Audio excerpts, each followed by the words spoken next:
Party निकाय चुनाव, लोकसभा चुनाव या विधानसभा चुनाव अथवा अन्य कोई चुनाव जो भी होता है उसके लिए पहले से ही तैयार रहती है।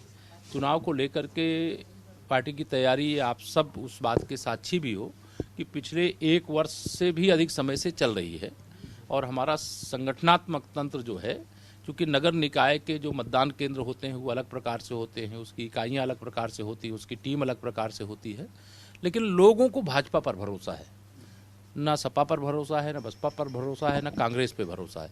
भाजपा है तो विकास है, भाजपा है तो सुशासन है, भाजपा है तो भ्रष्टाचार से मुक्ति है, भाजपा है तो खुशहाली है, भाजपा है तो डबल इंजन सरकार की योजनाओं की भरमार है, अन्यथा केवल भ्रष्टाचार ही भ्रष्टाचार है। इसलिए लोग कमल खिलाएंगे और नगर निकाय के चुनाव में भारतीय जनता पार्टी ऐतिहासिक सफलता अर्जित करेगी। ये ओबीसी विरोधी होने का बहुत आरोप सपा ने लगाया, लेकिन अब तो ओबीसी डेडिकेटेड आयोग की रिपोर्ट भी लागू हो। देखिए क्या है, समाजवादी पार्टी मुद्दा विहीन है, सत्ता के बिना बेचैन पार्टी है और वह लगातार इस प्रकार के मुद्दे को जन्म देने की कोशिश करती है और फिर उसका आरोप भारतीय जनता पार्टी पर लगाती है।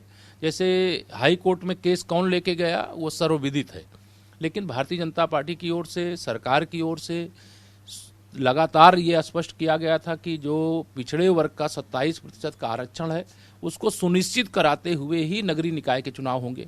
और आज समाजवादी पार्टी के मुंह पर एक तरह से ये तमाचा है कि उनकी यह साजिश नाकाम हो गई और 27% आरक्षण के साथ नगरीय निकाय चुनाव की प्रक्रिया सरकार की ओर से प्रारंभ कर दी गई है।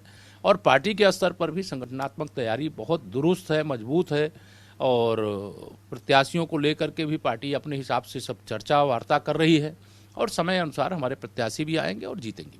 सर, ये कोविड के मामले पूरे देश में, हाँ, ये चिंताजनक है, सबको सावधानी रखने की आवश्यकता है और कहीं से भी अब कोई भी नहीं चाहेगा कि कोरोना के उस दौर को फिर से कभी किसी वर्तमान ही नहीं आने वाली पीढ़ियों को भी देखने की नौबत आए। सरकार सजग है, तैयारियां भी हैं, लेकिन यह जो चुनौतियां हैं, डरने की आवश्यकता नहीं है बल्कि सावधान रहने की आवश्यकता है। धन्यवाद।